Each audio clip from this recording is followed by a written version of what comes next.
சுறா கைடு 11ஆம் வகுப்பு பொதுத் தேர்வுக்கான புதிய பதிப்பு தற்போது பரபரப்பான விற்பனையில்.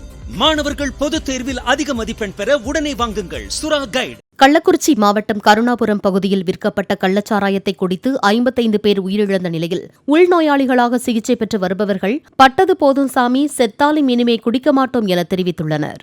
நம்பிக்கையில தான், இல்லைன்னா வாங்க மாட்டோம். அப்போ அவுன்ஸ் கிளாஸில் விற்றாங்க 3 ரூபா 1 ரூபா 1.5 ரூபான்னு விற்கக்குள்ளேருந்தே சாப்பிட்டது. எங்கள் அப்பாலாம் சாப்பிடக்குள்ள நான் வாங்கிட்டு வந்து கொடுத்துருக்கேன். அதுக்கு சொல்கிறேன், அப்போலேருந்தே விற்றங்கொண்டது ஒரு நம்பிக்கையில். இனிமேட்டு சாப்பிடவும் மாட்டேன், எனக்கு அந்த வேலையும் வேணாம். அவன் விற்கிறதே 30 வருஷமா 20 வருஷமா விற்றுட்டு இருக்கான். 140 ரூபா 170 ரூபா விற்கிறானுங்க. எல்லாம் தொழிலாளிங்க தான். இங்கே குடித்தவங்க எல்லாமே தொழிலாளி தான். பணக்காரன் யாரும் குடிக்கல. தொடவே கூடாது, அதை நம்ம நினச்சி கூட பார்க்கக்கூடாது. இரும்பு வேலை செய்கிறதுனால எனக்கு அப்பப்போ கை கால் வலி இருக்கும். காலிலேருந்து சாயந்தரம் வரைக்கும் வேலை செய்கிறேன். ஒரு 600 700 சம்பளம். ஒயின் ஷாப் போய் குடிக்கணுன்னாக்கா செலவு அதிகமாகும். அதனால் சரி ஒரு 50 ரூபாய் 60 ரூபாயில் இதை முடிச்சிடலான்னு சொல்லிட்டு ஒரு பாக்கெட் வாங்கி சாப்பிடுவேன். எனக்கு ஜவுளி கடை லீவுங்கிறதெல்லாம் சரி சாப்பிட்டு போய் படுக்கலான்ட்டு டயர்டாகுது உடம்புன்ட்டு போகணும். இதுதான் ஃபஸ்ட் டைம் எனக்கு. இன்னும் நான் நிறைய டைம் போய்க்கிறேன் வந்துக்கிறேன் குடிச்சிருக்கேன் நான்.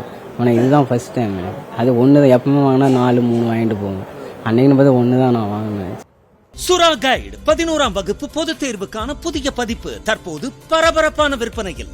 மாணவர்கள் பொதுத் தேர்வில் அதிக மதிப்பெண் பெற உடனே வாங்குங்கள் சுறா கைடு.